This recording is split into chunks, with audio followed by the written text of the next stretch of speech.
Hello, my name's Bob Weiss, and today we're going to have a discussion about cybersecurity and information technology as a career. Um, Lucky for you, I've got slides. You don't have to watch my face the whole time. So I'm going to share the screen right now, and we'll get into this presentation. So what's it like, cybersecurity as a profession? I'm going to be talking mostly about cybersecurity, but honestly, if you're looking to get into cybersecurity, you're going to probably come in through a straight information technology job, starting someplace like a help desk or a desk side support or NA repair facility or something like that. So we'll just get into this here. There we are. A little bit about me. My name again is Bob Weiss, and I have a bunch of alphabet soup behind my name. These are industry certifications.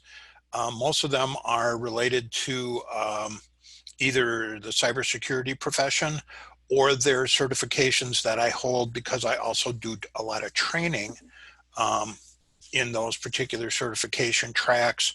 So CISSP is one of the ones that's regarded as kind of a pinnacle achievement for someone in the cybersecurity profession. I earned that back in 2015, so when that long ago, 2016, certified ethical hacker, certified advanced cybersecurity practitioner, and then A+, Network Plus. And my very first certification I earned back in 2002. It was Microsoft Certified System Engineer.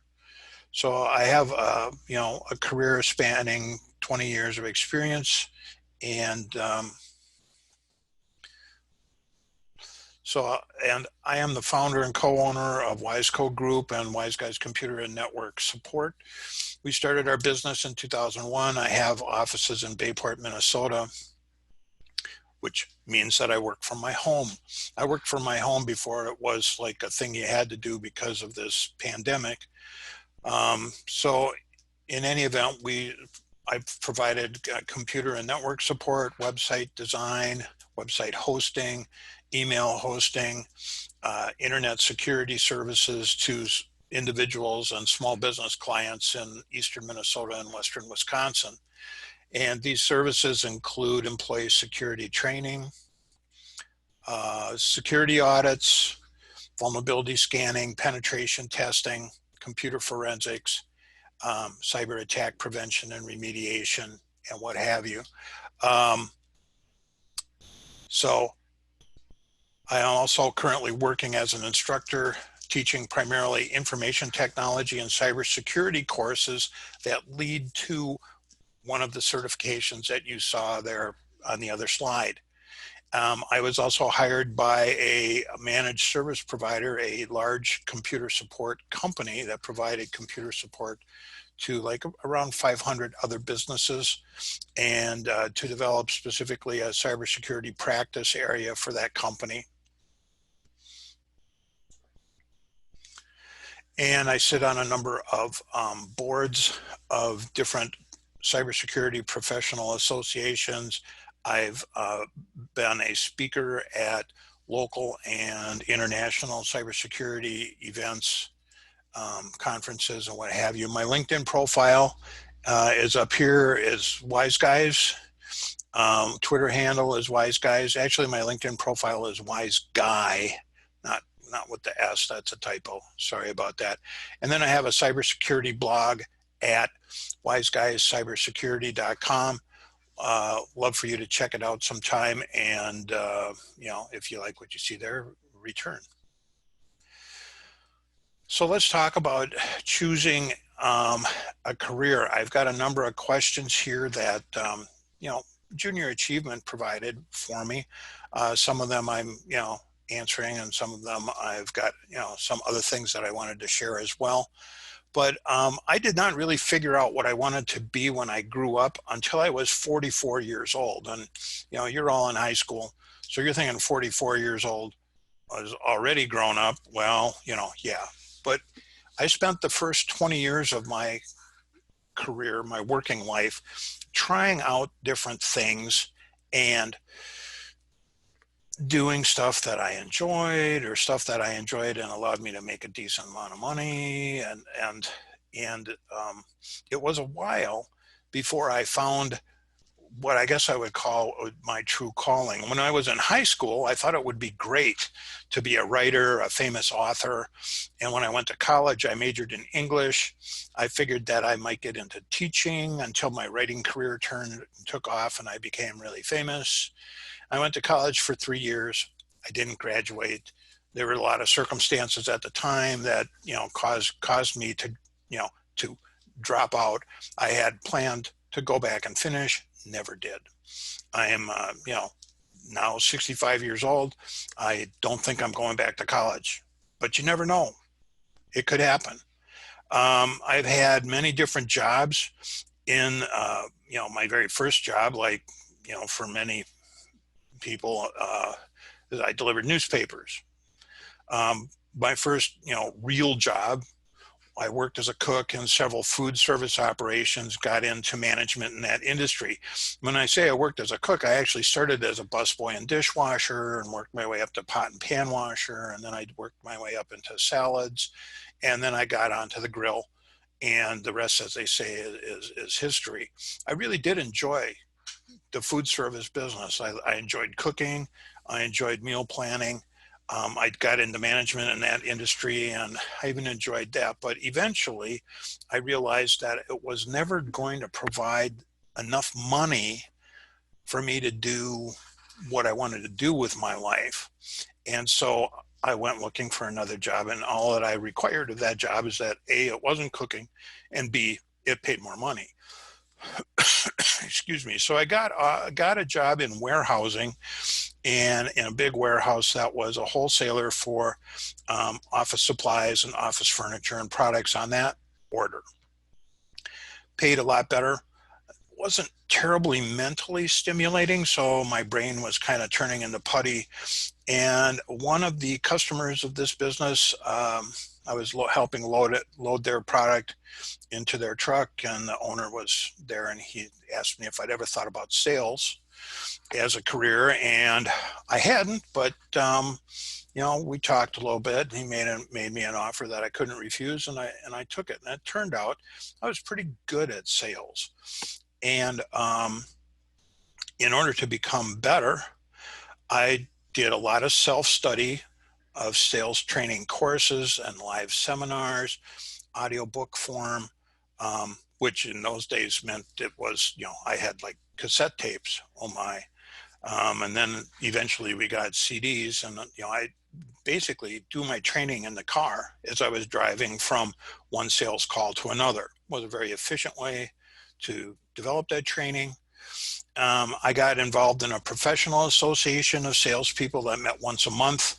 I got into leadership in that group, got on the board, and learned a ton in the process. Now, there's a pattern in my life here that's starting, and, what is it?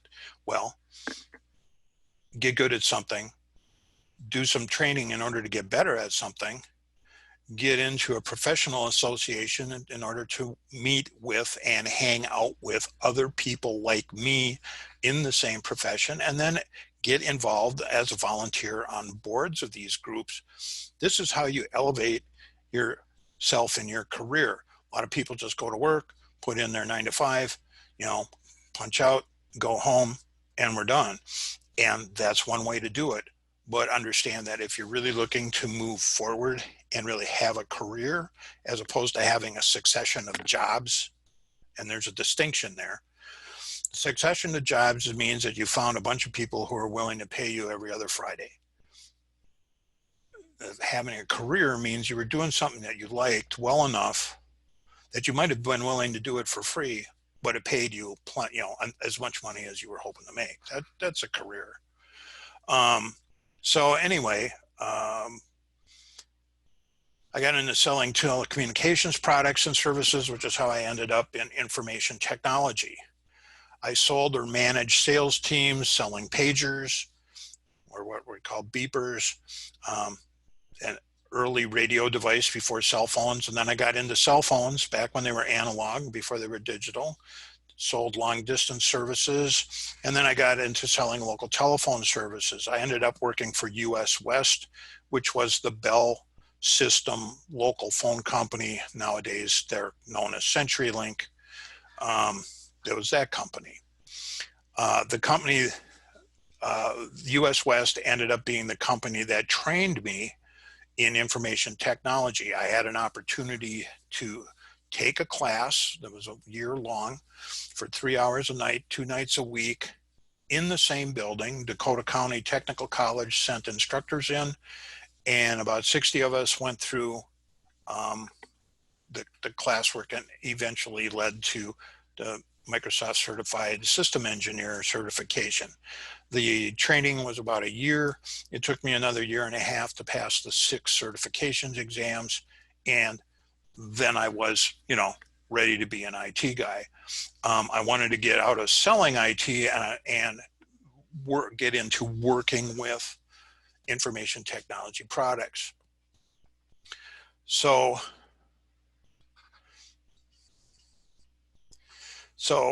the first job, well, there's some questions here. First job I ever had, how did I get hired? Most of the time, back in the 70s and early 80s, when I was starting working, you found found jobs in the help wanted sections of the Sunday paper. Well, the help wanted sections barely exist anymore, and that's not how you're going to do it. So let's talk about this. How are you going to get hired today? Well, I've gotten most of my best job opportunities handed to me without looking for them, by using the LinkedIn platform to basically promote myself and my skill set on the web. So what LinkedIn lets you do is put your work experience in and your educational experience into a form that's searchable by recruiters and business owners and people who are looking for talent.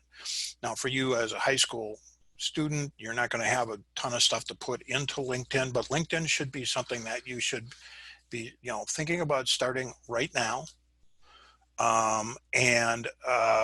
As your career develops, you add more information to LinkedIn, and over time it becomes a really great way to get hired. A lot of companies are recruiting right off of LinkedIn.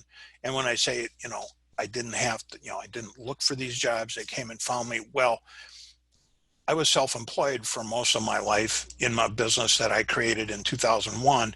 So I wasn't really looking for work, but I was always open to good opportunities that advanced my career goals. And in some cases that meant, taking a job and putting my self-employment to the side for a while. So first job in the field I work in today would have been sales engineer for a competitive local telephone company and internet service provider called Telligent. They went out of business in 2000, which is why I started a business in 2001. What advice would I give to my younger self if I could do my career path over again? Well, there were clues in my, shall we say, I was always attracted to technology, and I had a couple of different opportunities, including one with that employer who hired me for the first sales position. I got involved in an information technology project with that employer, and they were automating something that had been done by hand. They were automating billing and invoicing and inventory and what have you, and they were putting it on some kind of fancy schmancy piece of equipment called a computer.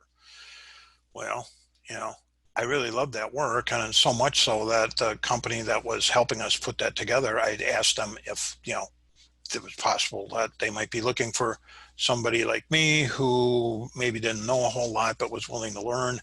And I got turned down. He said he just, as a matter of principle, didn't hire talent away from his customers. It tended to tick off the customer, was bad for business. Made sense to me. I should have looked elsewhere, or I should have taken the next step and gone to my current employer and said, you know, I was really kind of interested in working for that guy. Would you have a problem if I asked him?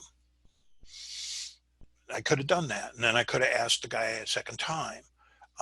Sometimes I gave up too early and ended up, you know, waiting a long time to get back into, you know, get back on what ended up being the path. There were other IT-like projects that I got into, 3 or 4 other ones. It just never gelled up until I got to US West.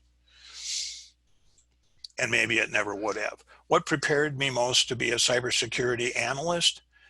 Well, tons and tons of reading, books, online articles, weblogs, magazines, both paper and now more frequently virtual, webinars, live online sessions. They're typically about an hour long. They train on some specific part of an IT or cybersecurity issue. There are some excellent video training resources out there. I've got a couple listed on the slide. There's a guy named Professor Messer who provides introductory IT certification training totally free of charge online. Now, he's got other products that you can buy if you want to make sure that Professor Messer isn't like starving in a, you know, basement somewhere, but he's doing fine. These 3 classes he teaches are on CompTIA's A+ certification, which is a basic information technology course. Network Plus, which is a basic information technology networking course, and Security Plus, which is a basic cybersecurity course. You can take all the training and then sign up for the certification exams. The exams are not free. The exams, generally speaking, are about $300 a piece. And but with those 3 certifications and a high school diploma, you could get hired as an entry-level information technology professional any number of places. Yes, without college. And I'm not going to say that you shouldn't go to college. Maybe you should. What I'm suggesting is that you don't have to go to college. And in fact, the training that you can get online will prepare you better for actual work in information technology than the college courses tend to be a little heavy on theory and a little light on practice. But, you know, you get a job, most employers have some sort of educational benefit. You can go to college all you want and have them pay for it instead of your poor parents who are going to have to take out a second mortgage on the home. So just saying, think about that. And then certification classes like the kind that I teach is another great way to get prepared for a career in cybersecurity. The other thing that I did was joining professional associations where I could hang out with people in my profession. Is another great way to meet people who might be looking for new talent. So it's a great way to get hired, either into a new career or a better career than the one you have now.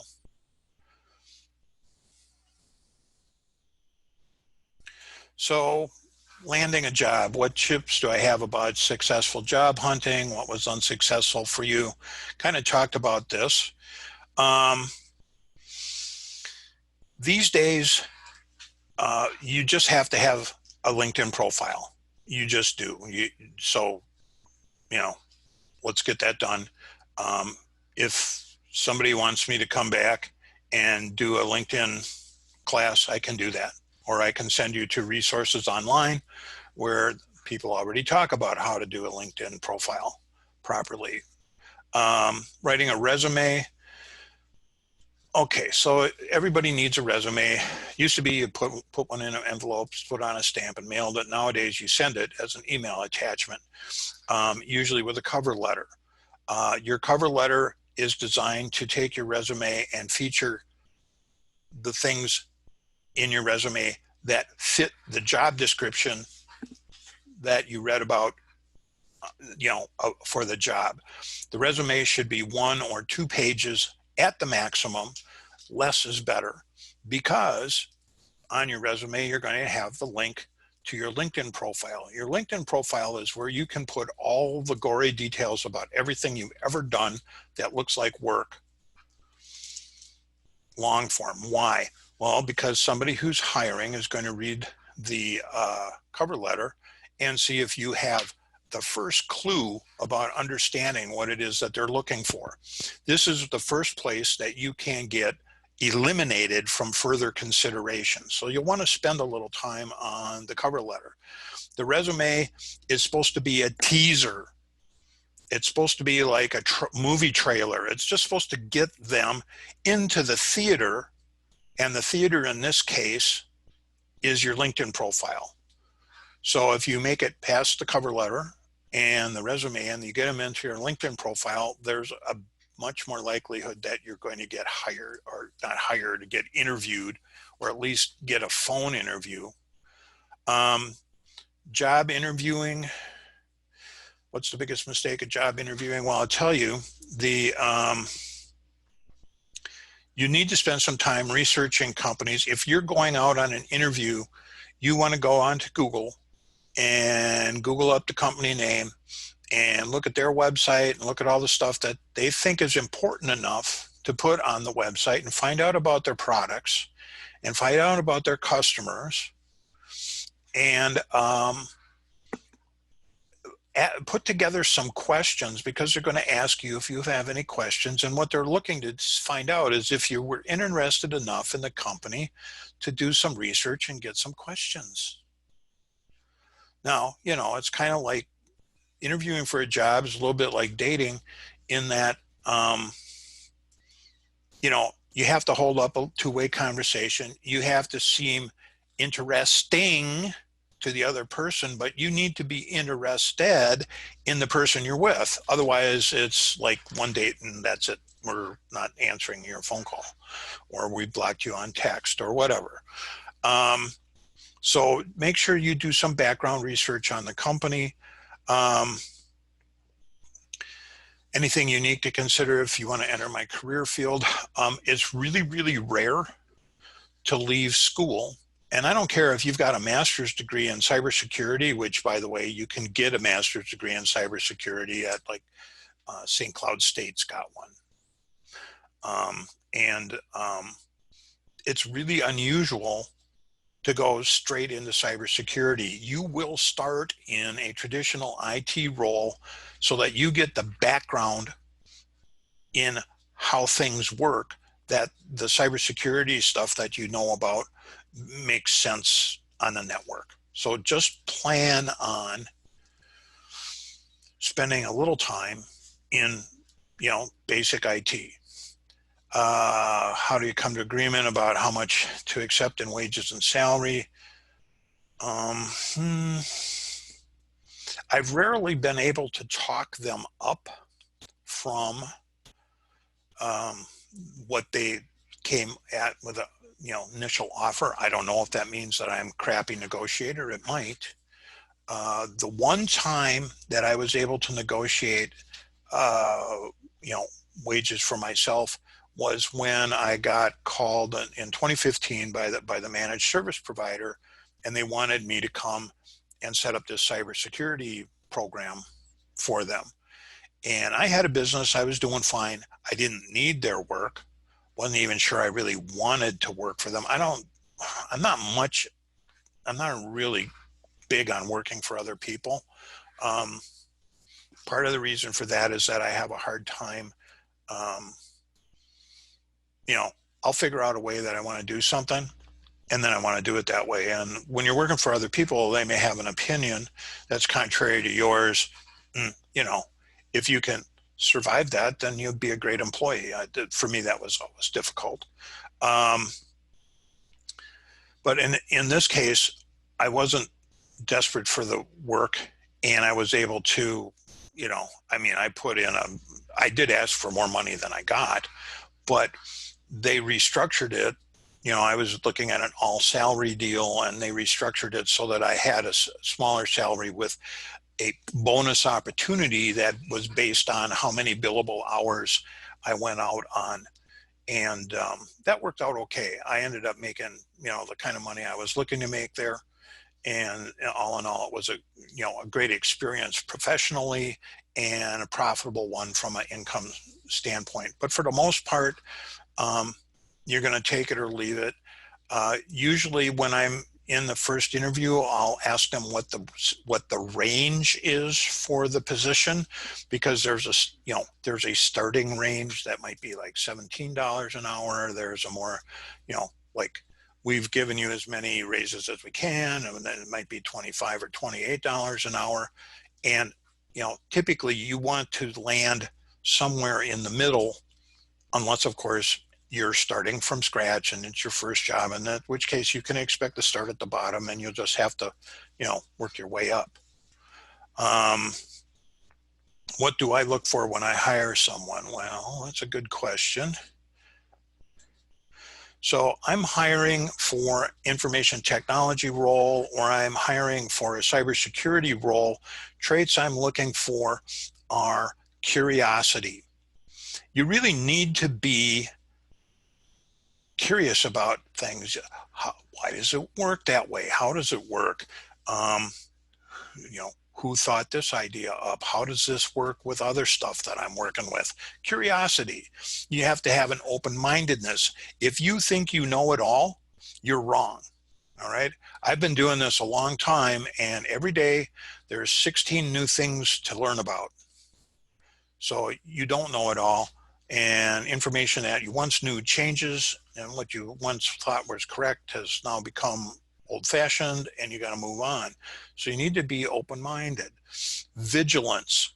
In the cybersecurity profession, it really helps if you have a deep-seated sense of paranoia about bad things happening. Vigilance is a constant state of readiness or awareness that you're thinking about ways that bad things can happen so that you can head them off before they happen. It's kind of a crazy way to live your life. I've always been just a little bit on the paranoid. I'm a very positive person. You might have taken that from the enthusiasm that I'm bringing to this presentation. But while I'm outwardly very positive, inwardly, I am always looking for like bad things happening. We go out to eat in a restaurant. I like to sit in the back of the restaurant, my back in a corner. If I can be near an exit, that's always nice. I like to have my eyes on the entrance. So I'm waiting for some bad dude to come in.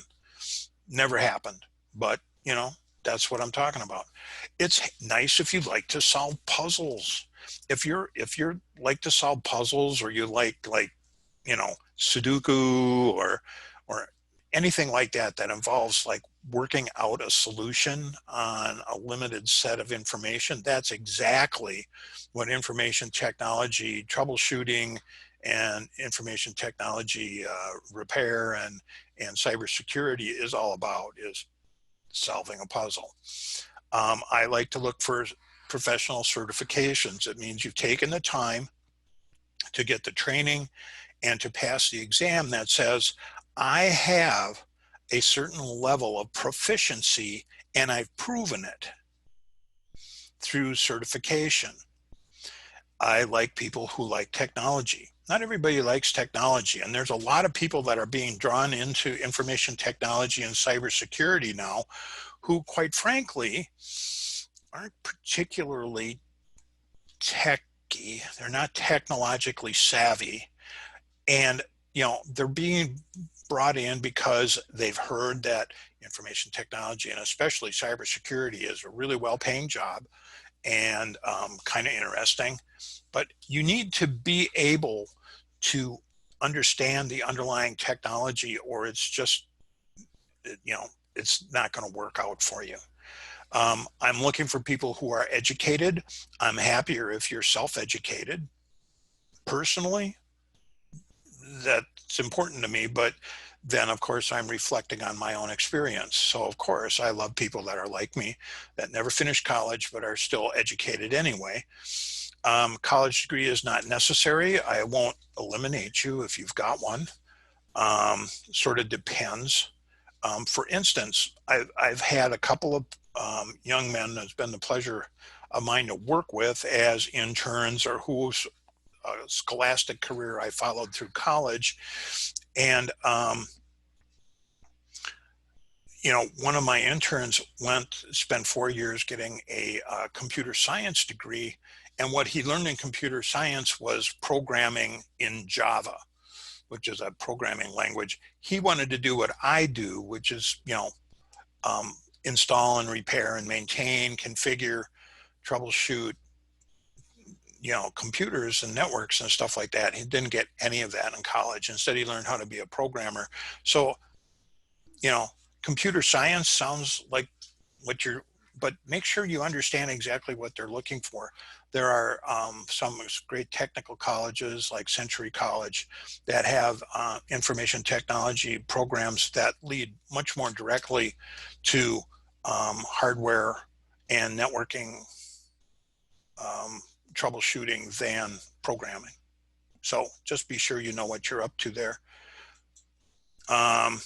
Keeping a job and building a career. My day-to-day work life, when I was doing computer support work primarily, it was different every day. You just never knew, you know, the phone would ring and something would happen. And even when I was providing IT support for large corporations like Patterson Companies down in Eagan, it was a little different every day. And I like that. I get bored easily. So the lack of sameness, the fact that I was doing something new all the time, or if I was doing it again, I hadn't done it for a week, that was good for me. When I have a decision or a problem at work, how do I go about solving it? For me, troubleshooting is basically starts out as a very quiet sort of thought exercise. I think about things. I think about different ways to troubleshoot. I will do some testing in order to test out like theories that I have about what's wrong or what needs to be done. And then eventually, you know, you'll work out a solution and you do your little end zone dance and you move on. My work ethic, how has my work ethic affected me? I have a very strong work ethic, especially if I like the work. I'm the kind of guy that if I like the work, I'll do it even if it's not paid. You know, I'll work hours that aren't paid, or I'll do it. You know, if I like the work, doing the work is not a problem. If you're finding yourself hating the idea of going to work or skipping work or whatever, you got the wrong kind of job. You need to get out of there and find something else. The other part of my work ethic is something I learned from another gentleman years ago, is that if it's worth, you know, if you're doing it, you should be proud enough to sign your name to your work when you're done. And so that's my whole approach to working. Promotion or job change taught me a valuable lesson.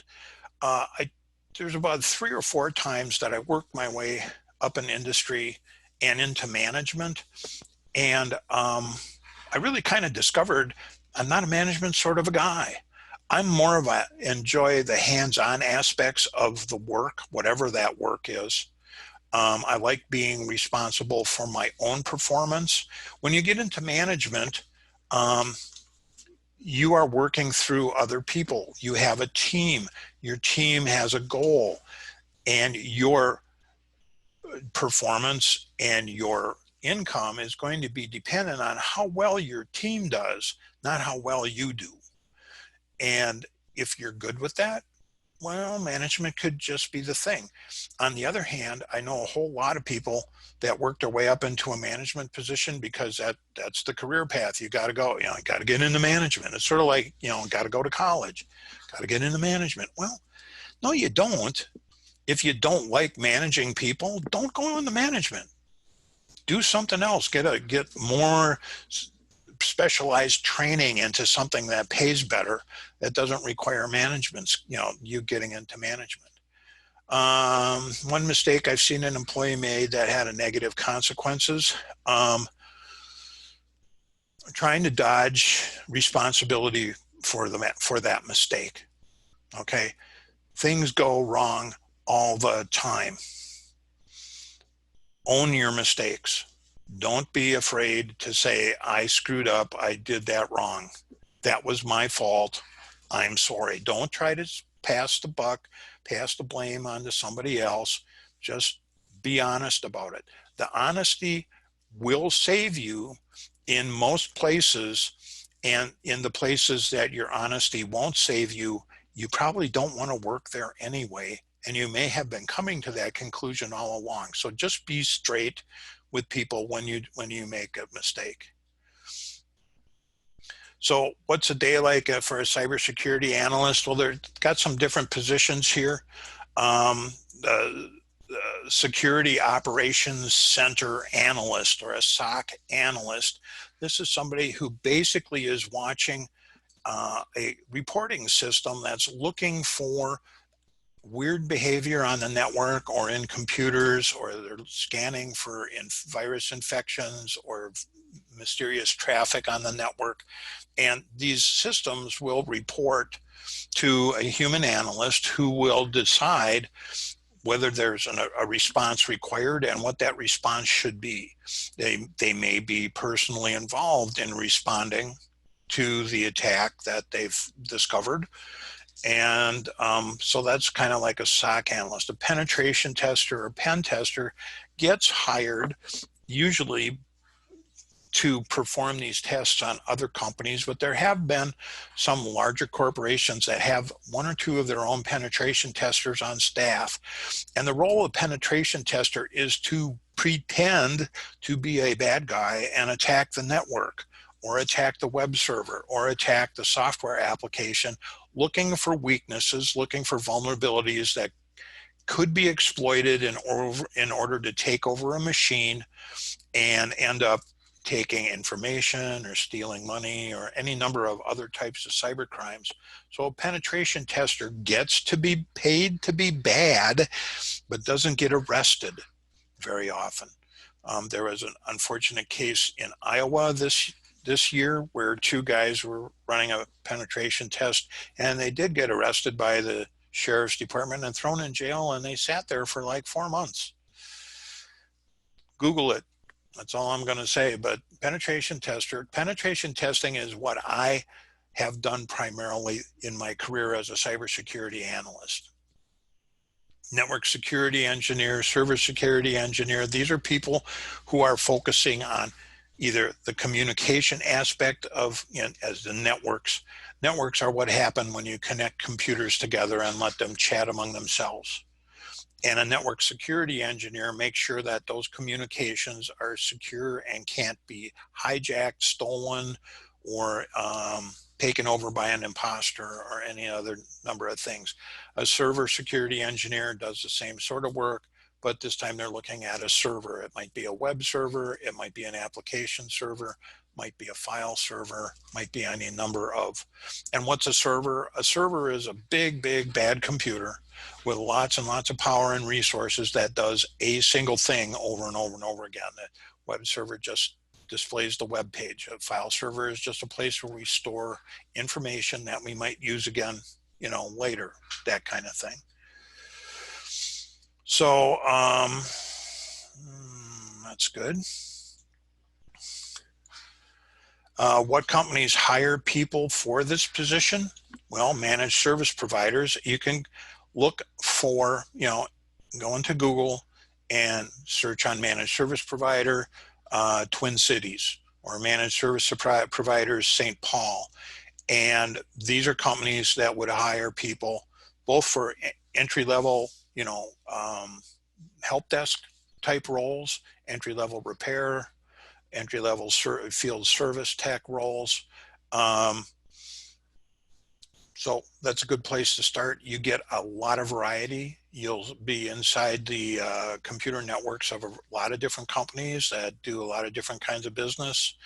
And occasionally good techs do get job offers from customer client. I've met plenty of guys who started with the managed service provider and then got hired by the company that they were supporting. So, it happens. So managed service providers, information technology support companies, very large organizations in healthcare, financial services, manufacturing, insurance, and we are blessed with a ton of Fortune 500 companies in the Twin Cities area that fit this criteria. So, you can look for those. The military. So the military has, U.S. Cyber Command is Air Force. Every branch of the military has some sort of cybersecurity group. Every branch of the military has some type of IT group. It's not all about, blowing stuff up and shooting people. There's other kinds of work in the military, and I've been fortunate to do some training on military bases, and great way to go. All your education is paid for, and in the meanwhile, they pay for your housing and clothing. And military, not all bad. And then governmental agencies, this is sort of like if you've been in the military, getting into the FBI, the NSA, the CIA, into some of these other organizations is a pretty straightforward process. And the work there is very interesting. You won't be able to tell anybody about it, but it's really cool work. So now I got to get there we go. Best thing about WyzCo Group. Well, best thing about WyzCo Group, I started WyzCo Group in 2001 because I got laid off from my very first IT job as a sales engineer for Telligent. This was during a recession that was called the internet bubble. And I knew that it was going to be about 2 years before I got rehired, mostly because tens of thousands of people in IT were getting laid off as companies went out of business and what have you. And I was sort of brand new. Well, the guys with more experience were going to get hired first. So I just did, what makes sense. And I will tell you that if you are going to start a business, starting it in the middle of a recession is the right time, because it only gets better. It's already bad, so it can't get worse. It only gets better, and it gets better because the two things. First thing is that everybody in your business that is now your competitor, you're the new competitor in the marketplace, and all your competitors are running around going, woe is me, business is bad, and they're hiding and they're not working and stuff like that. And their customers are looking for a better deal. They want to spend a little less money, and that's something you can probably offer since you're starting out and don't have a lot of overhead yet. So self-employed since 2001, started in the middle of a recession. I paid $25 for a box of business cards, and I created a website and hosted it myself. And I went to professional meetings like Chambers of Commerce meetings and other professional business networking meetings, and gave away business cards. And people called me, and I got to fix computers. It's just that simple.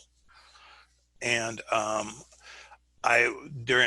2001, I got back into work at Quest, which was who bought US West before they were bought by CenturyLink, and in about 2003. And then I did some work at IT department at Patterson Companies. In 2006, I went full-time and stayed full-time until 2015, when I took the job with the MSP in Woodbury. And then since 2018, I've been full-time again. And in 2014, I started doing some work as an instructor and trainer for CompTIA primarily in their IT Ready program. And I trained to A+ certification. I picked that gig back up in 2018. I've been primarily working as a trainer since that time. I'm currently training information technology security people at the Mayo Clinic in Rochester, remotely over the internet, what they need to know in order to pass the CISSP certification. My hours are flexible, but what that means is that some weeks I can take off Friday and Monday and have a 4-day weekend anytime I want, but then I might have to work like longer hours Tuesday through Thursday in order to catch up. If I don't have a lot of work, I don't make a lot of money.